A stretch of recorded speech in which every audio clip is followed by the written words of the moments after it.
So, Anousheh, we're going to start with you.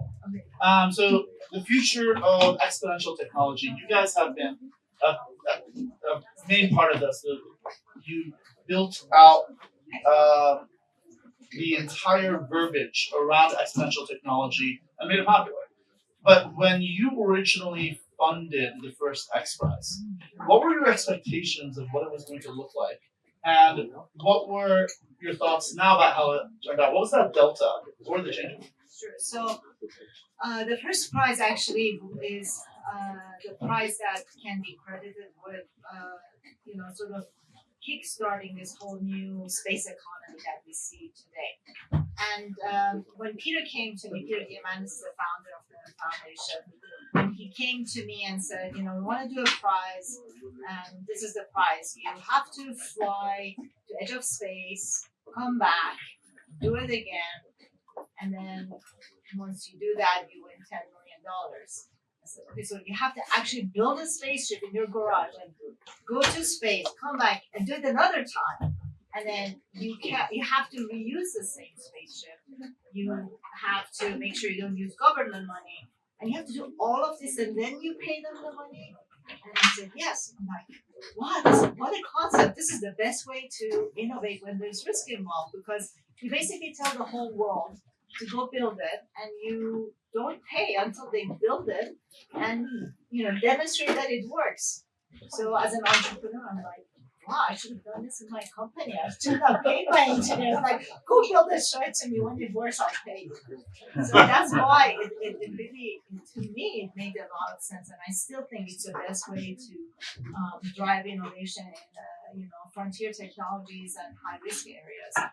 And now, the foundation was formed 29 years ago. So I'm sitting now, hindsight, looking back, and I am super happy with the innovation. So the $10 million brought in $100 million in 26 companies who competed for the prize.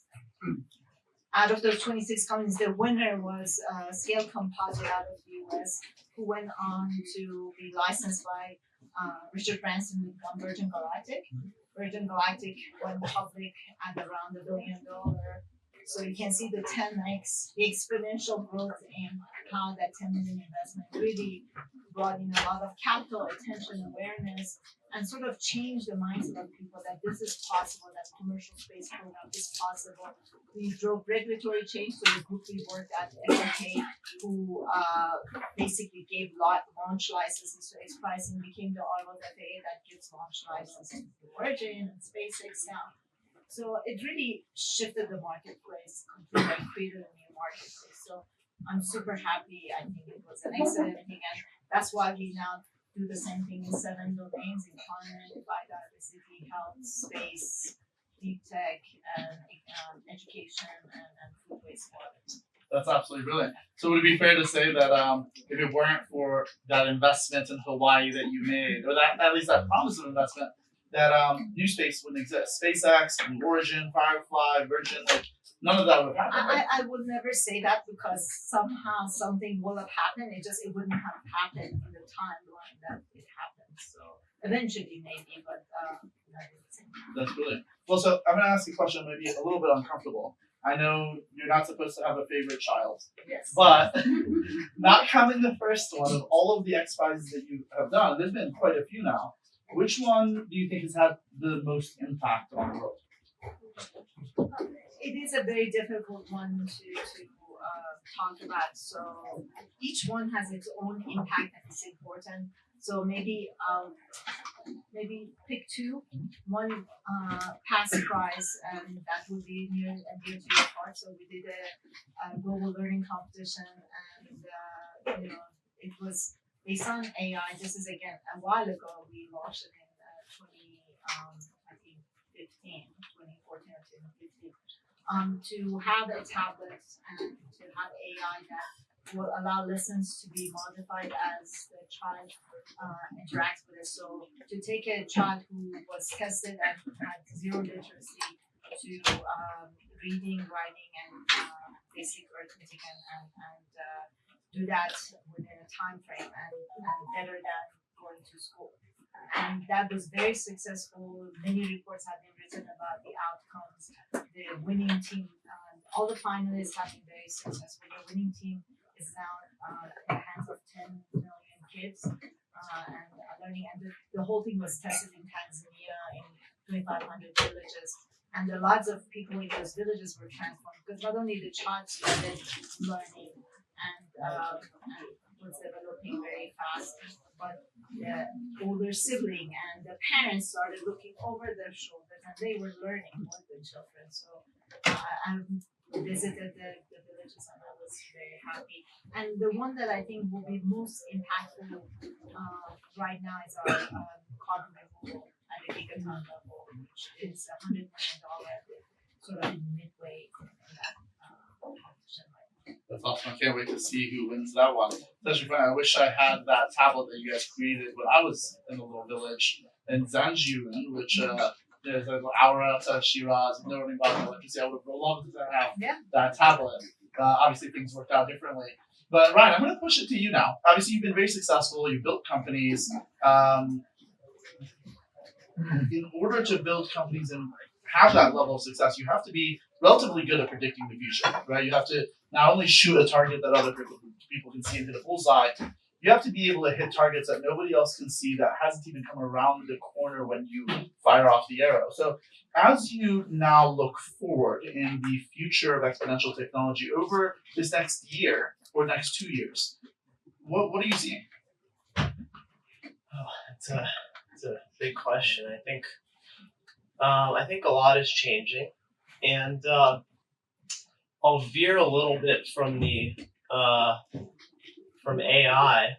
I think that what we're seeing is there's this great book, The Sovereign Individual, and I see a lot of businesses that are being built to empower smaller and smaller groups, particularly individuals.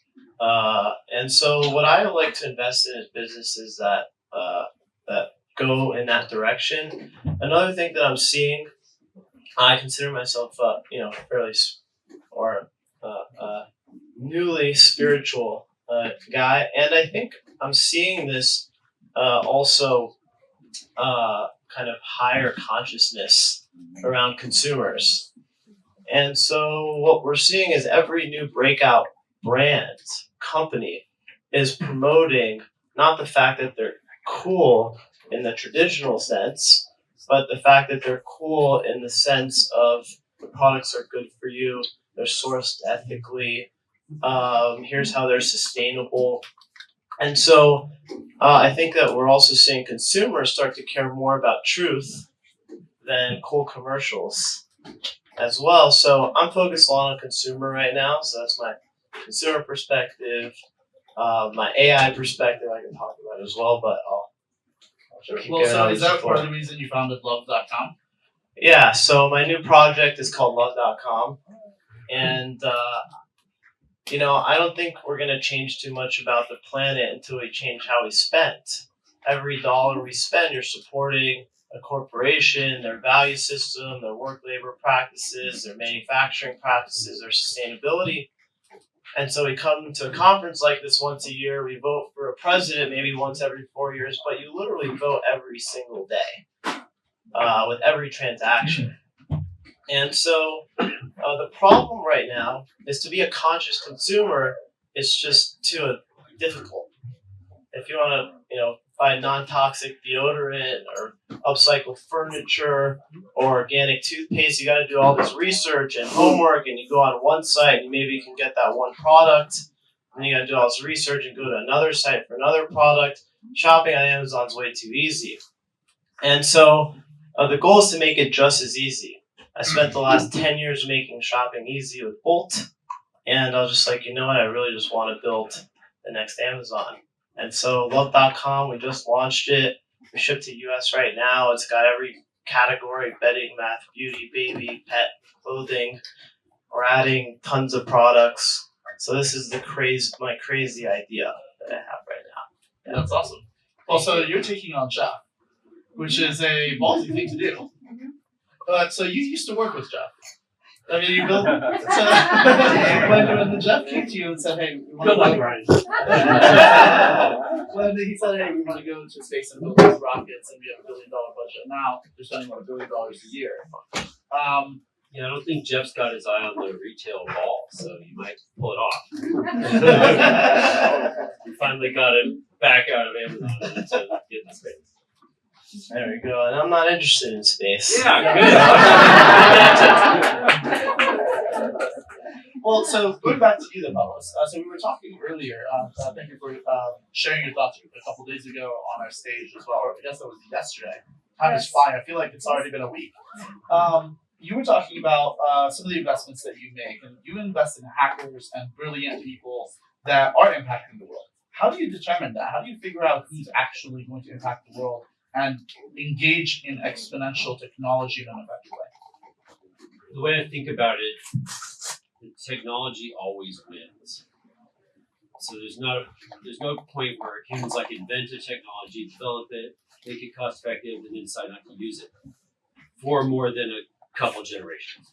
So like whoever invented the wheel was probably assassinated, then we just killed all those wheel people for a couple hundred years, and then some kids were like, "Fuck you, Dad, wheels are cool."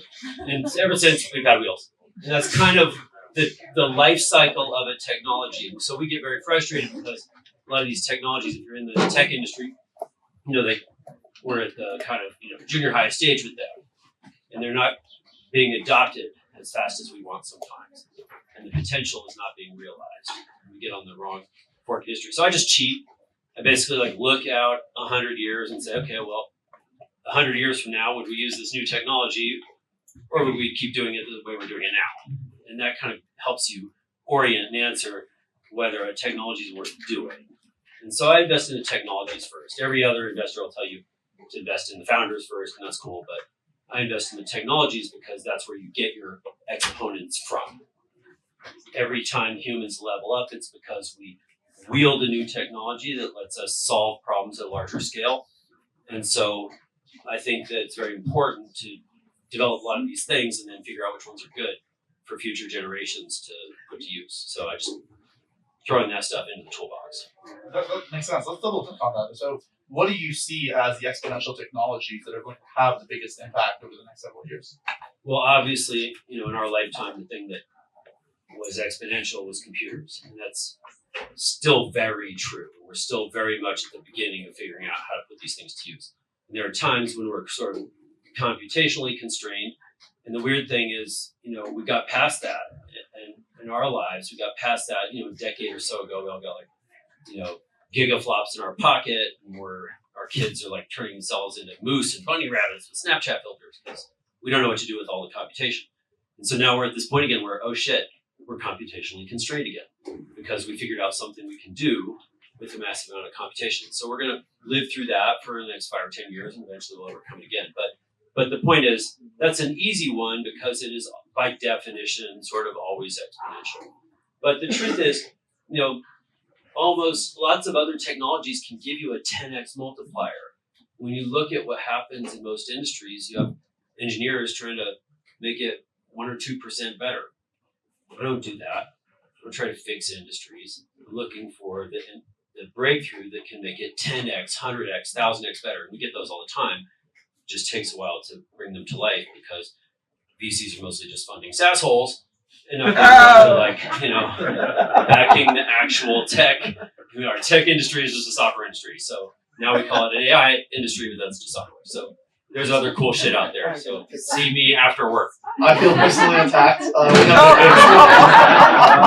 And we need that too. So, Iliana, I want to move it to you because arguably you guys have probably one of the best bird's eye view of technology, right? You work with Fortune 100s and 500s. You work with small companies as well. You help deploy technology across the wide variety, and you have a seat at that table where you're on the innovation team. So I'd love to hear your thoughts about this. So despite the fact that I work in the corporate world, I find people are often surprised to hear that the thing I care the most about are actually humans. How we live, how we work, how we thrive amidst all of these technological and societal type of changes.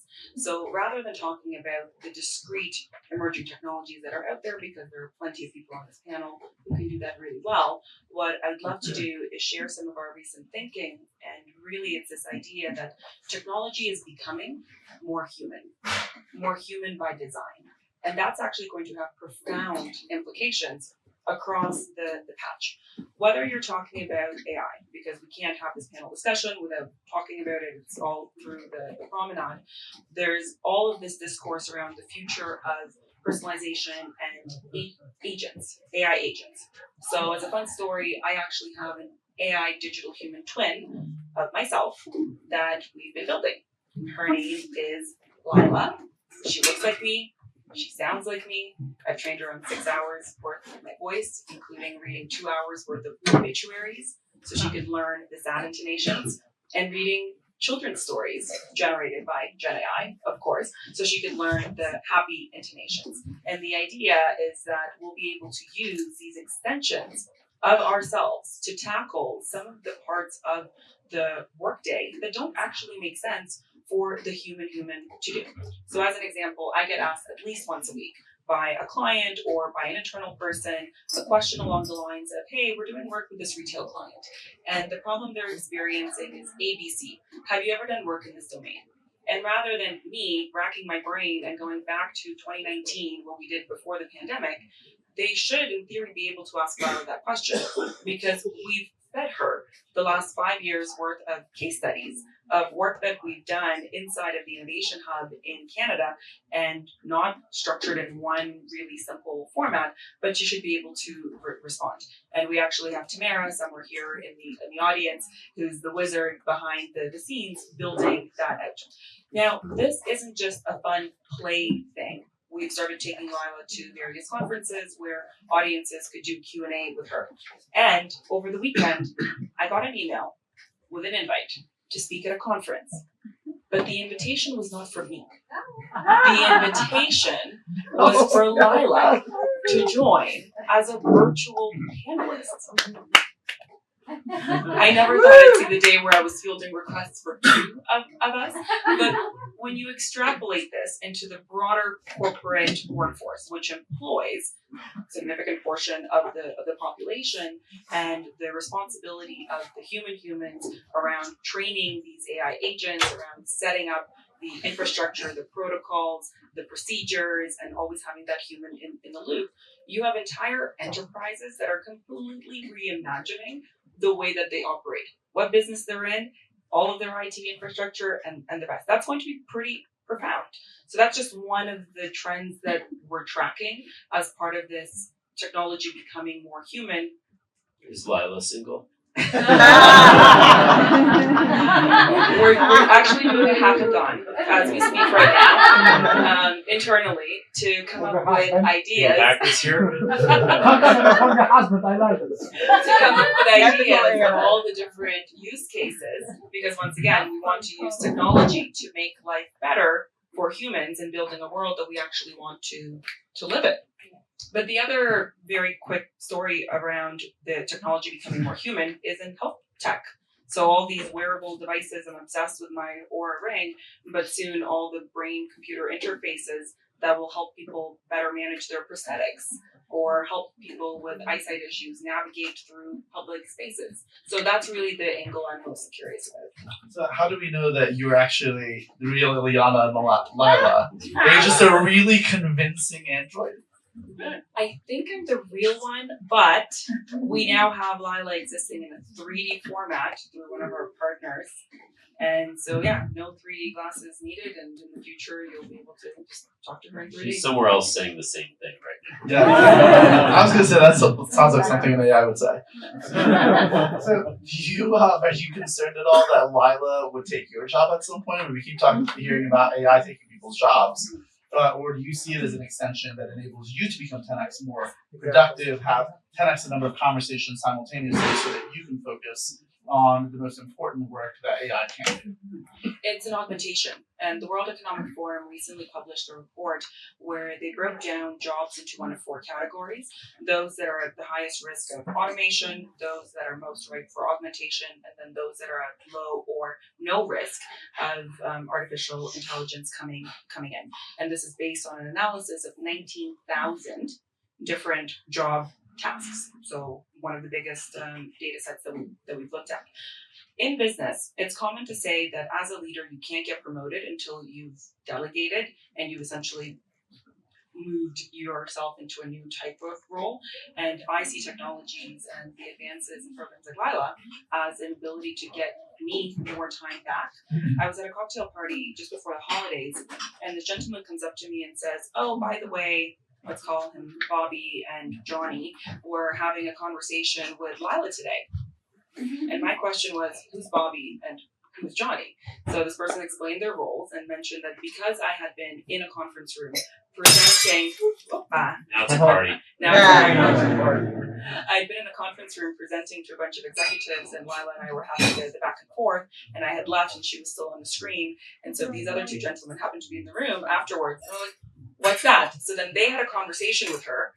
I don't know who these people are. I was not in that conversation, which then triggered a thought of, wait a second, I guess I now need to get a transcript and a recap and have the agent brief me on the conversations that she's had. Because the next time I run into or meet these gentlemen, I'll be like, "Oh yeah, we know who you are." Like, I'm sorry, who are you?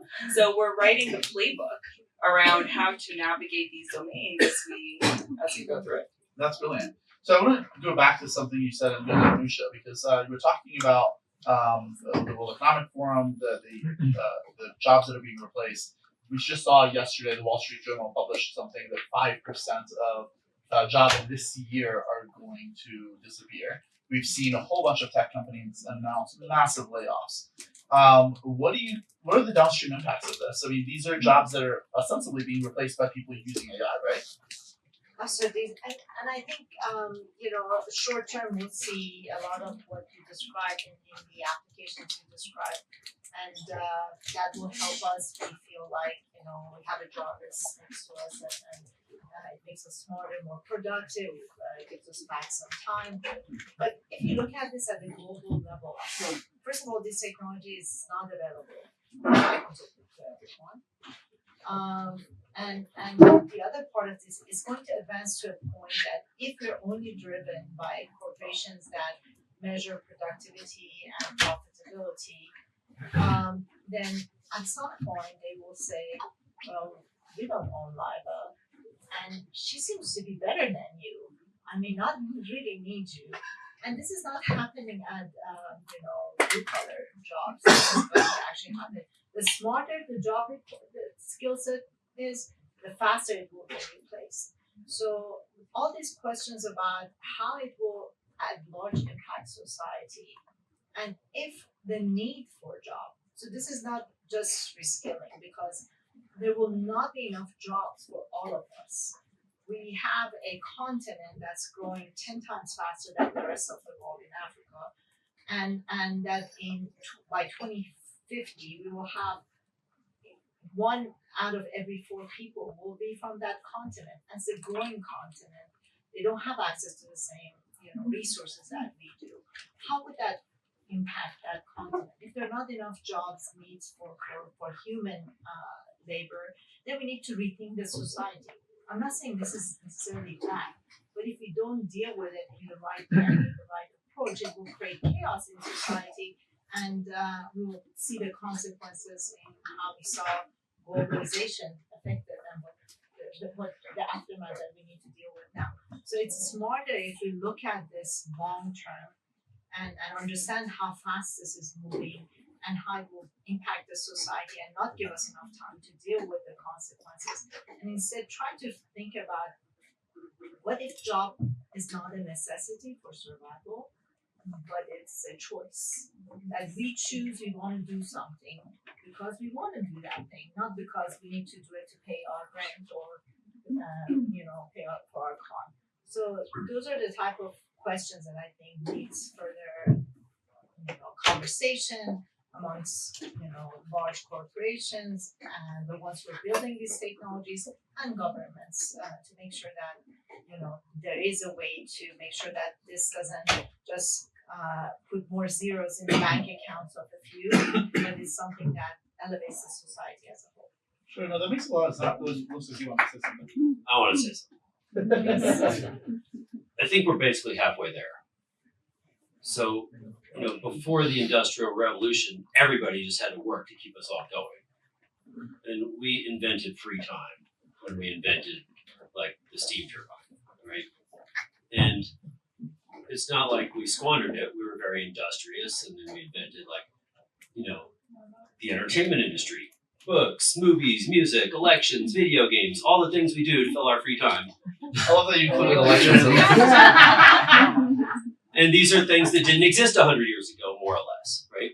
Like all these jobs of creatives and storytellers and all the people in Hollywood, and musicians, that's all bullshit that just became a legitimate job in the last century. So going forward, I think we're kind of at this toddler stage right now where a lot of people haven't figured out how to use that free time to do things that they actually value, right? And I don't think you could solve this with a government mandate that people keep doing useless jobs that robots could do better. So, what I think we need to do is start telling people, like, look, after season 17 of Netflix, maybe you should, go visit your grandparents. And if if a robot puts you out of work, rejoice and help us teach kids. We're constantly bitching and moaning that their student-teacher ratio is off. We never do anything about it. Meanwhile, we think that, self-driving trucks are going to put truck drivers out of business. No, there's hundreds of thousands of open truck driver positions, and not a single one has been displaced by our imaginary fear of self-driving trucks. So hopefully one day that'll come. But I think we're just framing this conversation wrong as a thing where we need to think about it. We need to have our governments somehow preserve jobs that are useless. No, I think what we need to do is tell people to get off their ass and do something useful. That's what we're evolved to do anyway. That's where you get the fulfillment anyway, is working on something useful, on some work that a robot can't do. That's mine.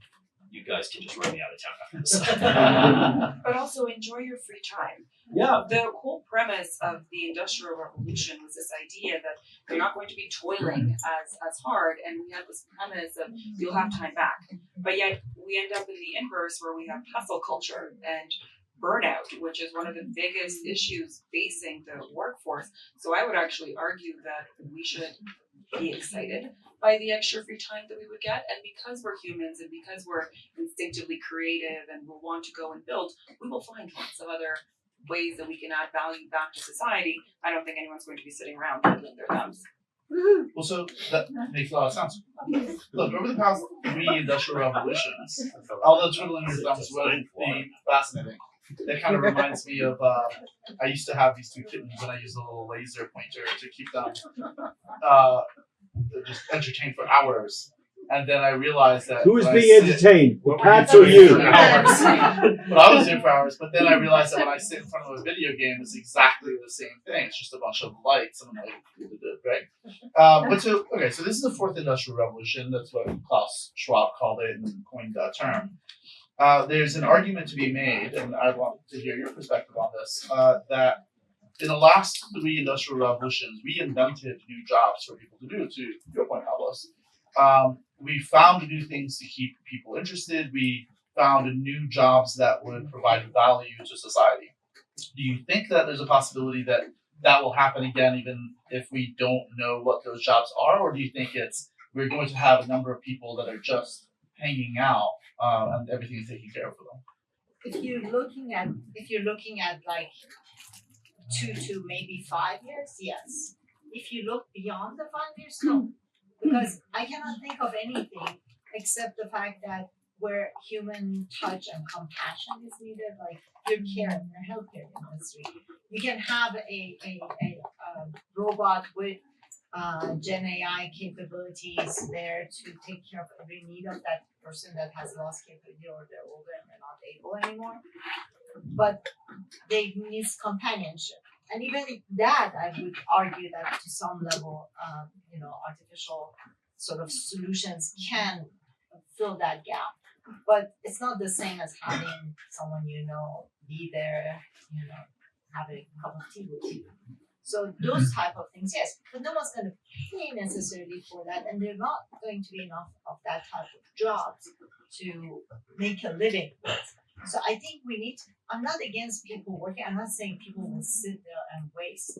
I'm saying that we need to make sure that they have a way to make a living. And a lot of people are out there today that when you talk about the concept of UBI with them, they're like, I worked very hard to get to where I am today, and there is no way I will let people sit on their lazy asses and me pay for them, my taxes pay for them. But that's not true anymore. It's not that they don't want to work. There won't be work for them to do. And that we need to address that issue. Well, that just reminds me of a text message that I actually just sent my mom today, and I'm going to pull it up. Get to work. Yeah, exactly. So it's I actually sent it to my entire family. It this is taking too long to come up, but it's a screenshot of an article on the front page of a major newspaper that shows the efficacy of doctors versus AI. And it turns out that these AI doctors are right way more than real doctors, 59% versus 34%. I sent it to my parents because, of course, as a Persian, I was supposed to be a doctor. And unfortunately for them, Thank God that didn't pan out. I know, right? Unfortunately for them, I brought shame upon my family and became an entrepreneur instead. But, will AI replace doctors? Ryan, what do you think? Where do I start? Well, I think, things can get very complex if you don't simplify it. And so I think, it's important to remember that we live in an inherently very abundant planet, right? You plant a seed, and it turns into a bush or a tree, and it creates thousands of those seeds, right? And so we should have no problem feeding ourselves or each other. And yet we do. And so why do we have such a problem? Well, no one wants to plant the seed. Everyone wants to have it delivered, the end product, to their doorstep. And so for me, I see the food industrial complex, the health industrial complex, which have provided incredible efficiency and just modernized our way of living. There's the good parts of them, of course, but then at some point these things start to create issues and they don't really scale.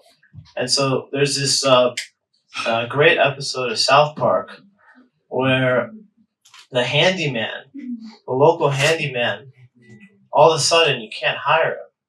And he's like riding around in like a Mercedes and a Bentley and a limo, and it's like a week long and a month long and 3 weeks long. People have forgotten we have no basic survival skills. We don't know how to grow our own food, get our own food, fix our own issues. And so eventually we'll have to learn how to do those things again, because we're going down a path that's extremely unsustainable. $45 trillion of our global annual GDP is produced in an unsustainable way, meaning we're taking from nature, handing it to people, and not fixing the nature that we just corrupted. 97% of all land on planet Earth has now been altered by humans.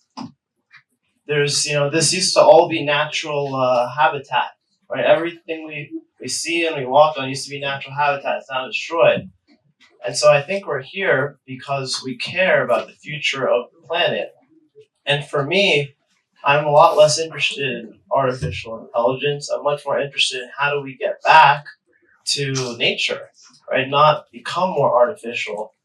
And I think AI is a tool that we can use. To your point on education, one of the things I am excited about AI is education. I've actually got some of the best demos of AI. I haven't invested in a lot of companies. Some of the best demos that I've gotten are on education and therapy.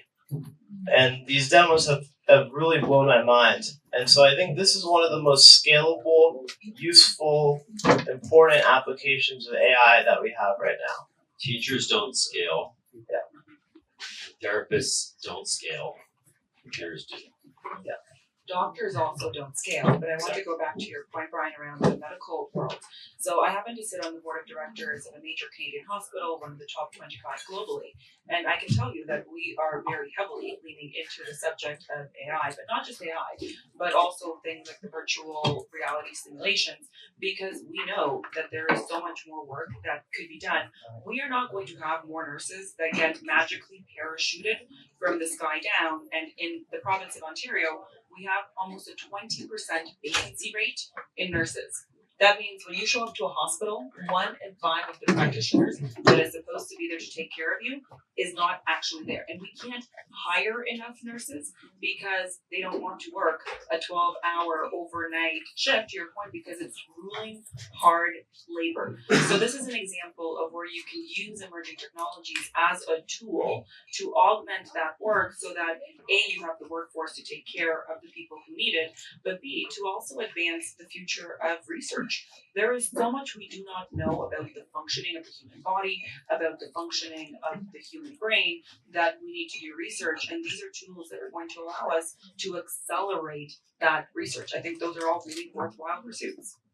So do you think that means there's an opportunity for, especially populations that are inverted, right? If you think of the Japanese population where you're supposed to have a pyramid, you have a small number of people that are very old, a massive number of people at the bottom of the pyramid that are young, that are going to be taking care of those old folk. We're seeing that in Japan, in Northern Europe. Now more and more we're seeing it here in the United States, especially when you take out immigration. Do you think that that's going to be a major area? This is a question for anybody. For training people to take care of other people as they age. Yes, we're humans. We are innately designed to care about others, to exist in communities, and that's usually where we get the most satisfaction and meaning from our lives. So I think being able to go back to that would be helpful. Maybe next time, right after you're done watching Game of Thrones, go plant a tree and then go, take care of somebody for like just 20 minutes. And that would be amazing. And if you go for a hike, you can actually collect some seeds and log them into a new app called Squirrel, and then give those seeds to the nurseries, because everyone wants to plant more trees, but there's actually a shortage of seeds out there. So if you're a hiker, please download the app and use it. All right, I think you just increased the valuation of Squirrel. Nonprofit. Okay, well, Anousheh, go ahead. You want to I just wanted to clarify. I'm not against the technology. I'm actually for it. I think having more time so we can do meaningful things that we want to do, not we have to, it's important. But I think the mindset shift has to happen at all levels to allow this to work for all of us.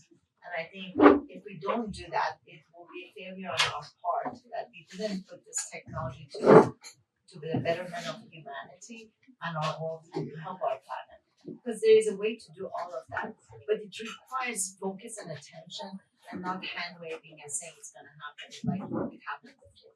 Because it's different than before. Sure. So let's talk about that. What are your concerns around more and more compute, or more and more of the resources and technology being in the hands of a very small number of people? Do you think there's a danger there? Do you think there are things that we can do to make sure that the value that's generated is more broad-based? Yes, so I think that the companies, and they're just, you can count them on one hand. They can actually look into, well, I'm creating a technology that's going to have this massive impact. And for every type of job, not for every maybe single job, but for every type of job that is taken away, there is some kind of collaboration to make sure the benefit that comes out of the additional productivity created.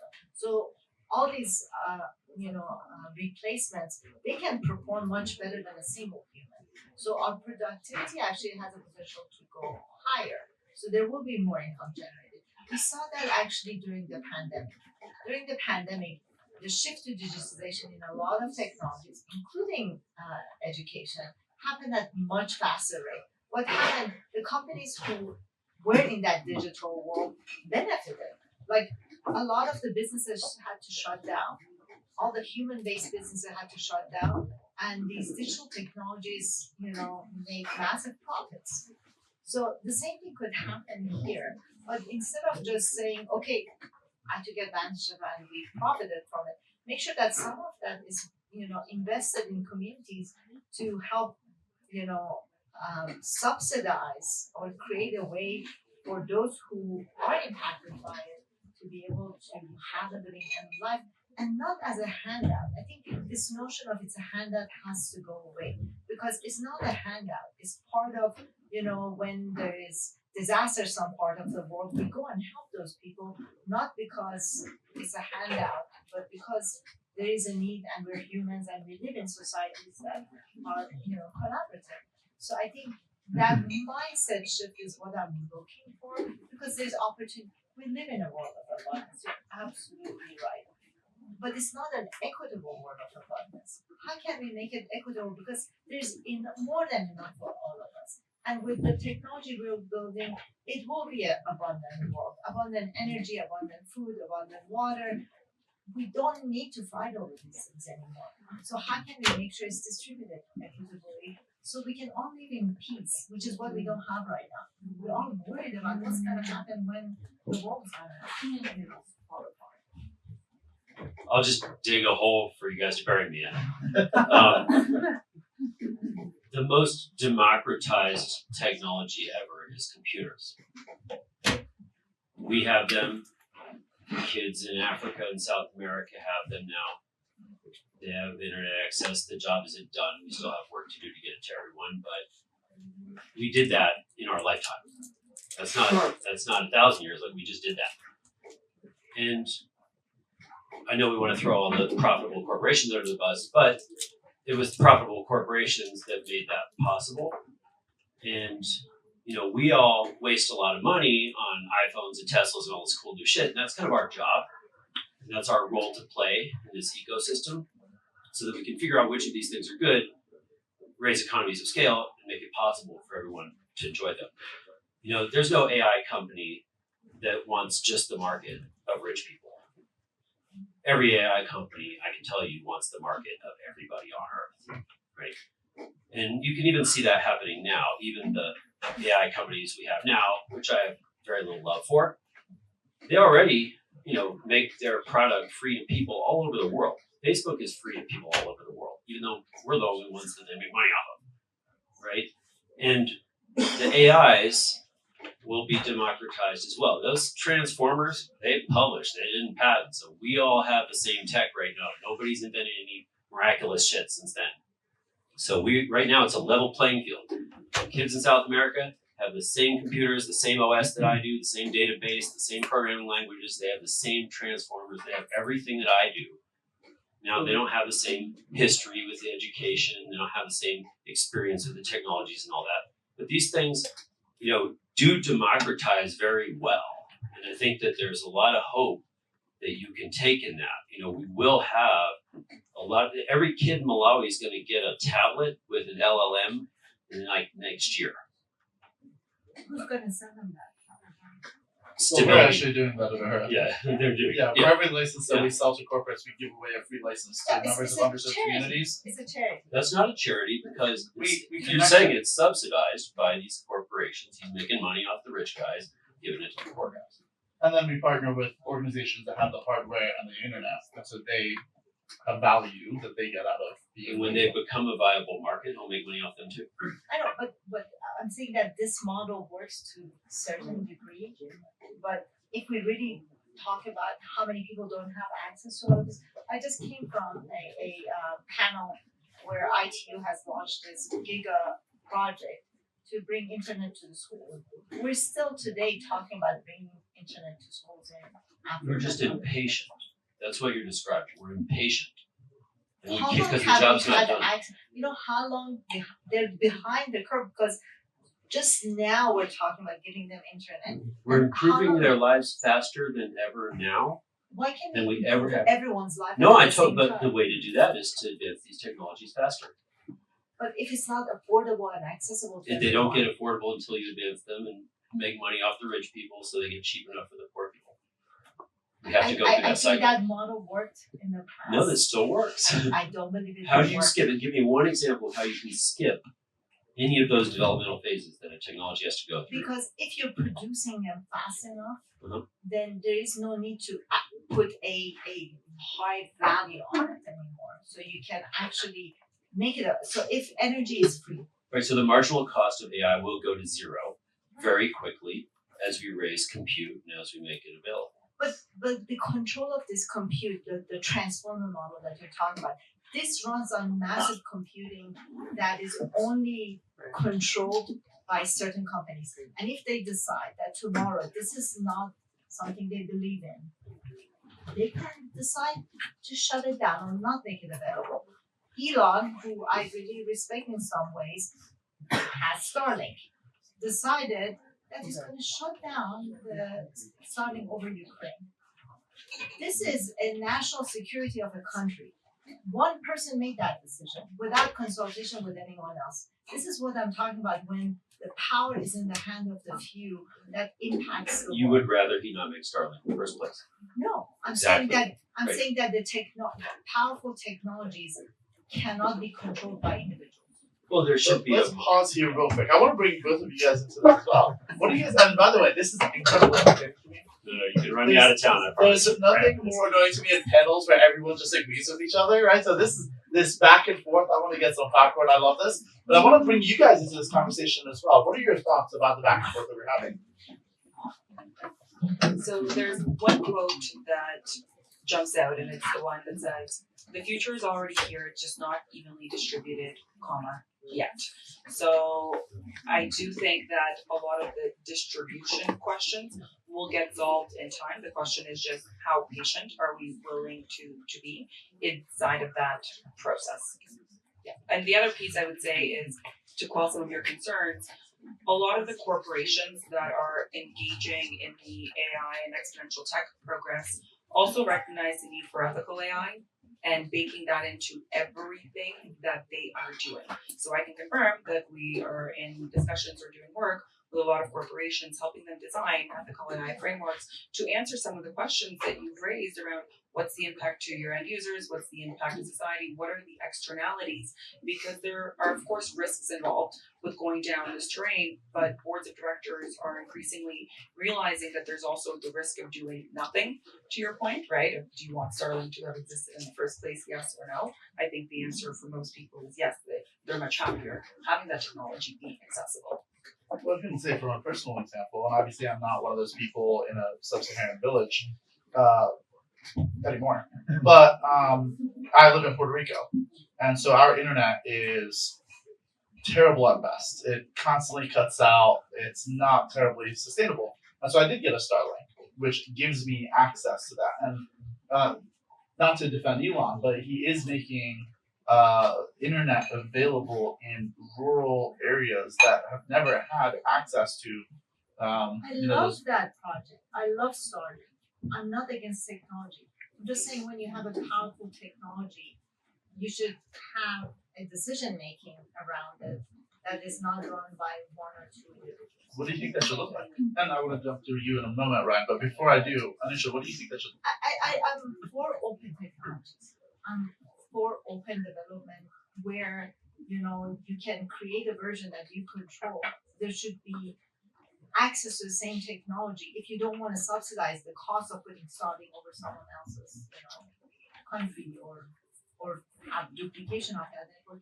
That technology is made available in a way that it can be controlled by more than one person. So people, we are human beings. Our way of thinking, we make mistakes. We are influenced by environment, by our mood that day, whether if we're sick or we didn't have enough sleep. So one person have that type of powerful decision making for an entire race, to me is just insane. I totally get that. Ryan, what are your thoughts? I think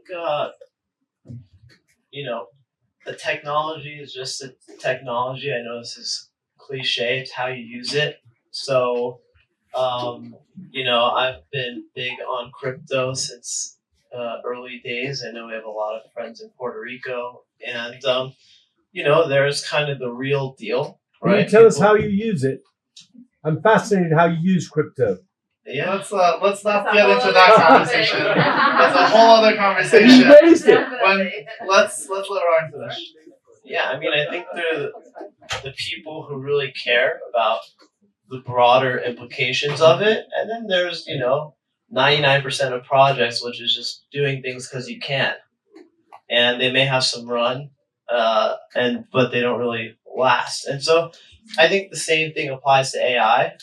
There's certain applications I'm extremely excited about, and there's certain applications I'm just not excited about, or I don't think should be done just because they can be done. This is, once again, the same problem that we have with technology is it's humans behind it who decide how to deploy it. Humans are creating it. Humans are programming the model. Does the model endorse hate? Does it endorse love? Humans make all those decisions. And so we just have to take responsibility for our decisions. Raise better humans. There we go. Well, so that's actually an interesting question that you bring up. There's an analogy around if you raise your children and you raise them in such a way that they love you and they feel great that you raised them, then when you get old and you're decrepit, they want to take care of you. And if you raise them through an iron fist and beat them with a stick every time they talk back to you, you get old, they're probably not going to be terribly excited about taking care of you. They're going to throw you in a house, right? And so when we think of AI, I mean, that happens all the time, right? We see that in many countries where we have issues with the number of elderly versus young people. But when we think about AI as our children, the way we interact with the AI, the way we raise it, the way we train the AI, and how we treat these AIs, whether it's a Boston Dynamics robot, are we kicking it or abusing them, right? Does that analogy work of if we mistreat all of the AIs that we build now, down the road, are they going to turn back and say, well, you treated us really poorly, versus the idea of taking care of them and giving them rights and the minute that we see that they have some kind of sentience, is that going to change the way that they look at us once they're our AI overlords? Can I add to your question?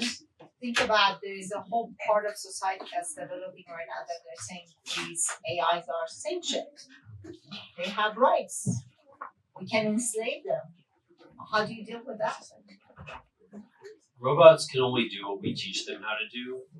Right now, we're just terrible role models for robots.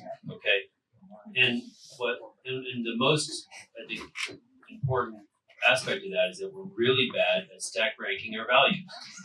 If you can't articulate what you care about, then you can't expect the AI or the robot to figure it out any better than you did. And so, look, I'm a computer nerd, so I program computers. And one thing you learn about computers, they do not give a fucking shit about you. They do whatever you tell them. And if you don't tell them to do what you exactly want, they'll just do it anyway, and it won't be what you wanted. And so you have to get very articulate. When you're programming a computer, you have to be very careful to say, this is exactly what I want, not that, not that, not that. Because it will do exactly what you tell it to do. AIs are like that too right now. And we need to train them to do what we want. And we can't do that because we don't fucking know what we want. And so I think it's this huge societal problem right now where everybody wants to blame the AIs for being dumb and talking about Hitler and shit. And the truth is, we just aren't clear with them. We trained them on everything we ever wrote, and that was a bunch of dumb shit. So we need to get clear about what we care about and train. They'll be happy to do it. They'll be totally happy to take our values and run with it. We just got to be clear. And humans don't want to do that work. They're busy watching Netflix. We don't even share that. That's right, and we shouldn't. Like, who's got it right? Like, we all live in different cultures, different countries. That is the definition of multiculturalism. That's the definition of diversity. If you believe in any of that shit, then you should value having diversity in the machines and the robots too. And the diversity in the groups of people that are designing and building these tools. There's a story that I heard years ago that resonated and stuck in my brain around someone who was designing the motion sensor dispensers. So imagine you're in a bathroom and you're trying to get soap. And it occurred to someone at some point to do a test on a person of African American descent.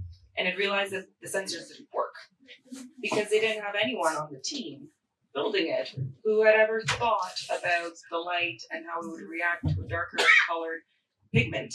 And it seems like such a simple use case, but now take that, amplified by 100x for all the AI models, and let's make sure that we have the right diversity sitting at those developmental type tables.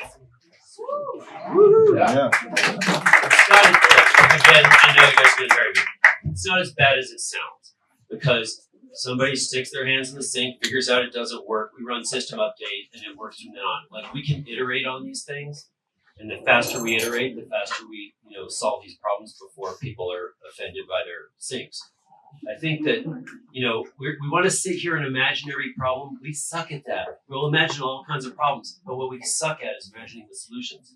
You find the solutions through iteration and trial and error, and you just need to ramp that up. And that's the only way, I promise you. It's easy to say that when you're a white man not impacted by most of these things, but if it takes decades to actually make up for it, especially if it's a drug that saves lives, and it will not save the lives of certain parts of the society, it's not easy to be patient. I know it's not easy to be patient, but you won't win with trying to anticipate everything. Well, We get it wrong. We literally get it wrong. We have the wrong course of Ask history. for that type of thinking upfront.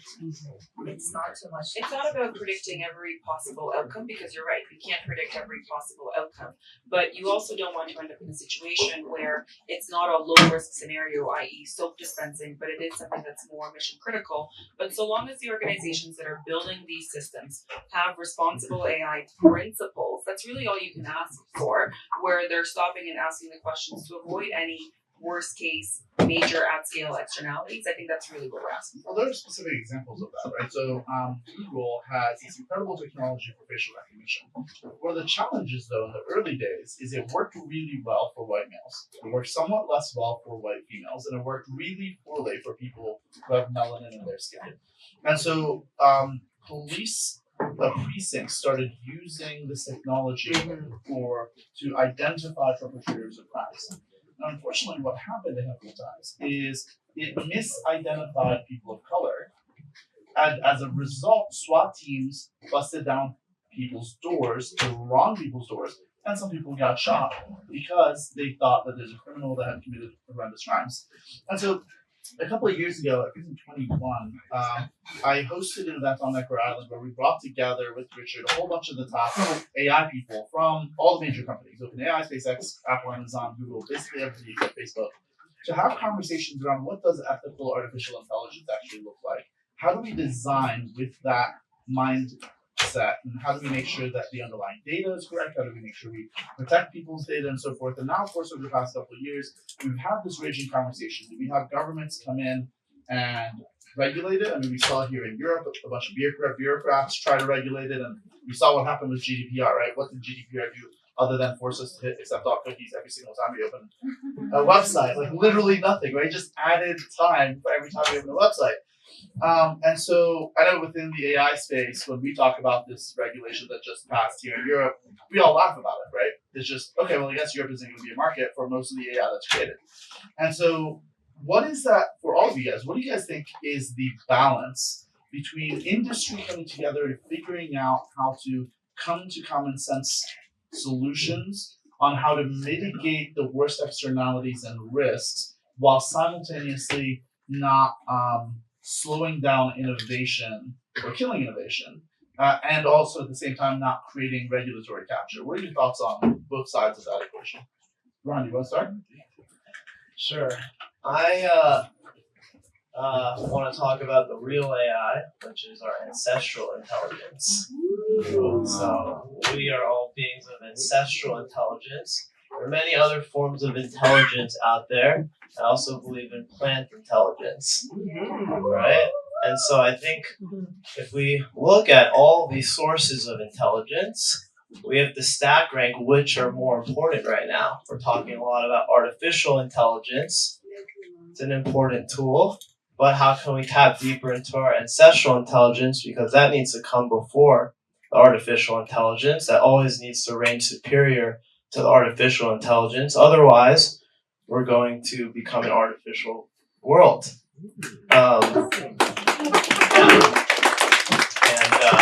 And you know, we talk about drugs taking 10 years to get through our systems of regulation. Well, 99% of drugs come from a plant.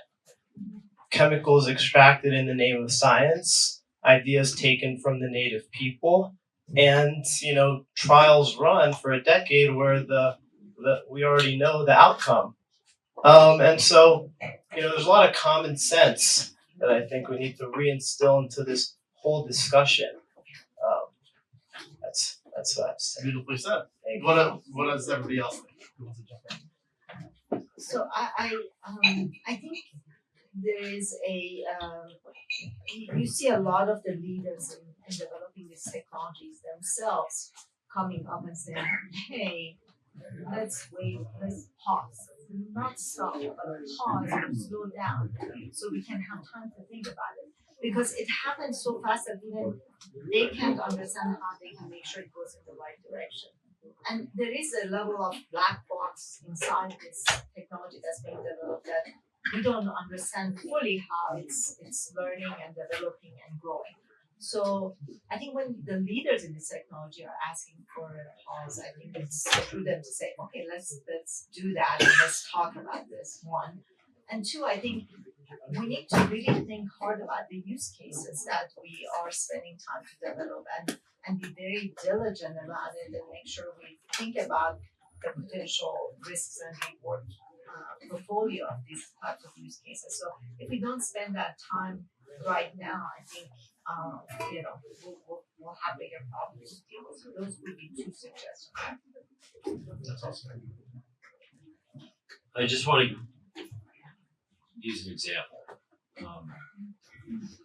I think a conversation like this happened in the late 60s when we outlawed psychedelic drugs because we were scared of them before we understood them. And we threw generations under the bus that might have been helped by this technology.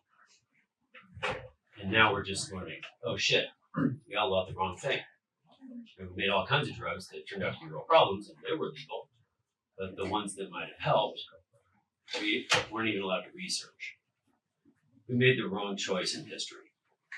And we're paying the price for that. A lot of people pay the price for that, right? And it's because our imaginations suck. We're good at imagining all the failure modes. We suck at imagining the positive aspects. There's a better example. Same time frame. We conflated nuclear bombs with nuclear missiles and nuclear against nuclear reactors, right? We outlawed the wrong one, made a lot of nuclear bombs. If we had made nuclear reactors since then, we never would have heard of global warming. We are living with those consequences now. We made the wrong choice, we got the wrong fork in history because we got scared of a technology we didn't understand. That's exactly what's happening right now. And the key is really understanding the tech and rolling up your sleeves, because it's one thing to learn about a topic academically, and it's a whole other story to build a prototype, see how it works. I had a chance to present to a number of senior government officials in Ottawa a couple of weeks ago before the holidays, and there is appetite. And what we're suggesting is, hey, why aren't you piloting some of these technologies within your workforce? Because until you actually start to pilot and you start to run up against some of the obstacles and some of the questions that you couldn't predict before you actually left the starting line, how are you going to be in a good position to effectively regulate an industry or to provide guidance to the development of something at the national type level? So I'm a huge advocate around learning and education and trying before, to your point, knee-jerk reactions and blank regulations. That makes a lot of sense. Now, I want to switch gears for a second. We're almost running out of time. And purely from selfish reasons, I want to talk about education. It's something that I'm super passionate about. And so Alex is telling me we're out of time, but we're going to talk about this for a moment. So there's a study that came out in 1982 called the Bloom Study, and it's been replicated a whole bunch of times. What they did was they took a group of students, and they were the control group. They learned through our traditional educational paradigms, a stand and deliver a lecture, 30 students to a teacher, and so forth. And at the end of the semester, they graded how well these students did, and as one would expect, we broke them down to 5 quintiles, 20%, and so forth after they took a battery of tests. Then they took the test group and had them learn one-on-one with the teacher for the entire semester.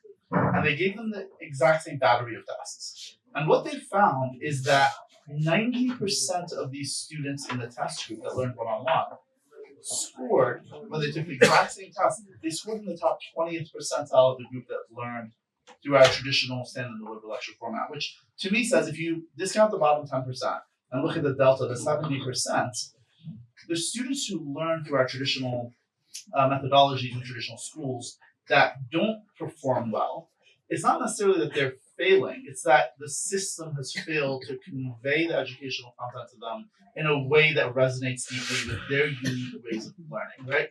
So the question then is, number one, can we have a society where 50% of the population trains the other 50%? Who knows, if we run out of jobs, maybe. But is technology in computers and AI potentially a force multiplier here to create that hyper-personalization? And we engage with hyper-personalization for shopping, for Netflix, for entertainment, for dating, for all sorts of things. But we haven't really done that with education yet, right? 1-to-1 student-teacher ratio should be the goal. The competition I mentioned is exactly that. So each person had their own personal tablet, and with AI, it would actually adapt to their learning needs and skills. So we saw a much higher, outcome in that type of scenario. And I think it's a wonderful thing to be used, in education. We also need to think about. I think the most important thing we can teach our young people now is not subjects, because everything's changing so rapidly, but skills like problem solving, critical thinking, things that they can use to adapt to the constantly changing world, and that would be well taught to AI system. Yeah, I do think education is so much room for improvement with AI specifically. I think that modern schooling is just a disaster. We're forced to sit in a chair for 7-8 hours a day and listen to a lecture at a given pace, and you don't pay attention for 30 seconds, and now you're lost. And I couldn't stand this as a student. I was lucky to go to Stanford, and they started recording classes. So in my sophomore year, I took only recorded classes. I could go at my own playback speed, I could pause, I could go slower, I could go faster. And any lecture I go to, I'd literally fall asleep because I'd be lost in it. So I think you do need the human touch. I envision a world where you do have that AI teacher that can take you at your own speed, and you have the human teacher as well that you can go to fill in the gaps for the AI. I think you still need that human teacher, but now that human teacher can make time for that one-on-one. Is not like preparing lectures and homework, and they could focus on the personalized touch that's needed. So I'm very optimistic on that. The one extra thing I will add to this is this idea of using the virtual reality simulations combined with the AI to go through countless training scenarios that are deeply personalized for the individual learner. So for example, if you are, this is a real case study, if you're working as a social worker and you're being trained on a really sensitive type of situation, historically you would do it in a classroom setting with an instructor and you do role play scenarios, but you can't scale that. But if you add a VR headset, if you add the AI that can give you 10 different variations of that training scenario until you're able to handle it in the appropriate way, and you augment with the one-on-one instruction as needed with the real human instructor, I think that's where you get a really powerful combination. Awesome. Well, thank you guys. I think we're way over time.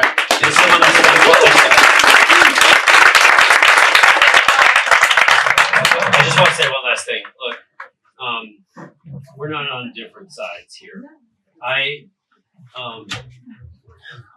What I think is that none of us are smart enough to know what's going to work in the future. None of us are smart enough to guess. And when you hear people say that we should think deeply about the implications of whatever, I think just replace that in your mind with, let's try it, let's test it, let's run experiments. And the truth is, one of the best examples in the world of that is XPrize. We try these things at a large scale and we find the things that win. And that's what I think is important to do in all the times that we have these conflicts about guessing what's going to win. That's beautiful. Do you guys want one last word or whatever you guys want to talk about? I think we do know what will work. And we need to think about the things that we're building.